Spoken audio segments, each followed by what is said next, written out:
to set. Camera speed. Sound production, take one. Action! Good morning, my AKAPADers. Welcome back. Let me guess. You might be new here, so let me give you the intro. I am Peter A. DeLuca, other known as AKAPAD. Sometimes that's pronounced as AKAPAD. And throughout all of social media, sometimes AKAPAD69. So it's AKAPAD69. Coming to you from Philadelphia, PA. Not far from City Hall, one of the greatest structures ever built by humankind. I walk by it a couple times a week. Sometimes 2-3 times a day. I'm a obsessive film freak. I just love movies.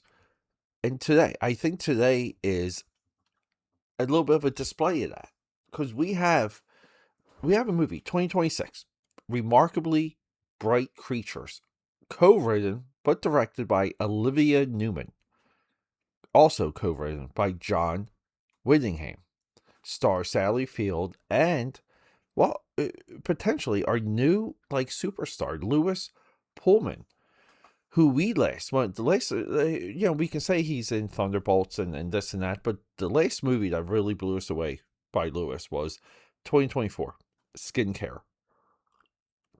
That movie was all go, no quit. He was strikingly in shape and good in that flick. And what we have here is we crossed this bridge time and time again. I had no idea this movie was coming. I had no idea what it was about. I pop on Netflix, and there it is on the big screen, because Netflix now has a initial image. It's like a initial sell. Sometimes, usually, it's for things coming weeks out, but it was available now, and I just said I like old Sally Field. I just think she looks so authentic, and just her you can almost see the character. You see a still image of her, or just her.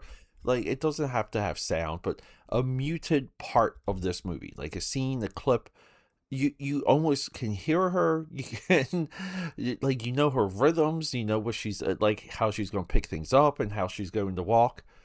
So I pressed play knowing, just knowing what I was getting into.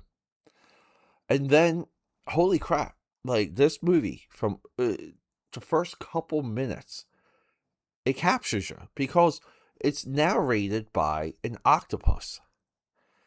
And it's a highly intelligent, the way the octopus is used in this movie, and the remarkably bright creatures in this movie, is not just the octopus. It's two characters searching for a little bit of reconciliation. They're searching for a little bit of truth and closure. And this whole movie is just a slow closing of a door, or the end of one chapter and the beginning of the next, for Sally Field and Lewis Pullman. The octopus is the narrator, which I believe it's Alfred Maloney. We know him. Doc Ock, come on. Dr. Octopus narrates, or is the inner monologue of an octopus in this movie. I mean, if that's not a perfect closing of the circle, I don't know what is. This is a movie it's slow paced, it's heartfelt, it moves, and it's just a little bit of a slow down delight. I think for a weeknight movie, I watched it last night or yesterday.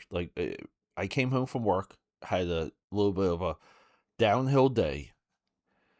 Came back, watched this movie, did more work, and then Ubered out to meet up with a friend of mine that was coming in from the Philadelphia airport, and he didn't want to have dinner alone, and I get that flying into the city, so we essentially had dinner and talked shop the entire time. But AK Powers, I don't want to spoil too much of this movie. I think Olivia Newman, we spoke about her last time because she did The Crawl Dogs, Where the Crawl Dogs Sing, 2022, and we liked that movie a lot. I want to go back and maybe listen to my comments on that film, because I'm just curious if I'm excited for her next movie or excited for her next effort, and hoping she has a good showing, which I feel, you know, she did, and she has.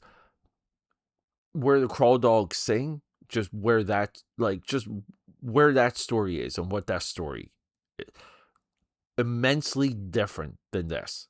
So we already have a range from this bright, brilliant female as director. I want to make a little bit of a comment. So buckle your seatbelts, kids. Sorry, I was trying to think about it. There's something to say after that. Buckle your seatbelts. We've been on a little bit of a stretch. She's also from Hoboken, New Jersey, so shout out to New Jersey.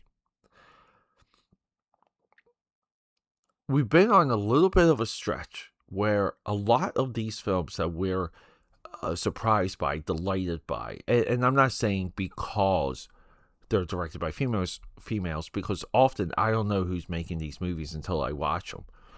But a lot of the movies that we'll just say the film buff is impressed with, because you guys know, obsessive film freak. For this year, for 2026, a lot of female directors like coming into our homes, entertaining us. I think this is the most we've seen ever. And yeah, the voices are a little bit different. The attitudes of the characters, a little bit different. I don't know.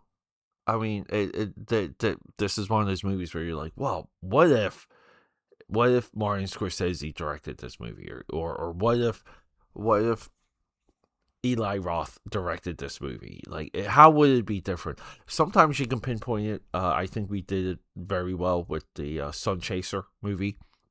This one a little bit tougher, because I do feel it has a very tight, like, closed script where we have clear character arcs.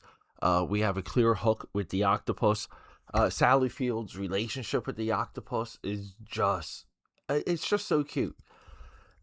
She's a woman that cleans a aquarium, and she befriends an octopus that is trying to escape in so many different ways. And he is I think he's marked for a exhibit rotation, meaning execution. And yeah, she helps him get back into the ocean, get back into his natural habitat. Which, like, we kind of saw that coming. And Lewis Pullman's character is just his band broke up. He's a musician, looking for answers. So he ends up in this town. He's got some familiar people there, and he is just looking for his father, kind of. And the octopus solves the riddle of the father. It's so freaking cool. With that said, AKAPAD, boy, I feel like I spoiled it for you. Remarkably Bright Creatures is full recommendation.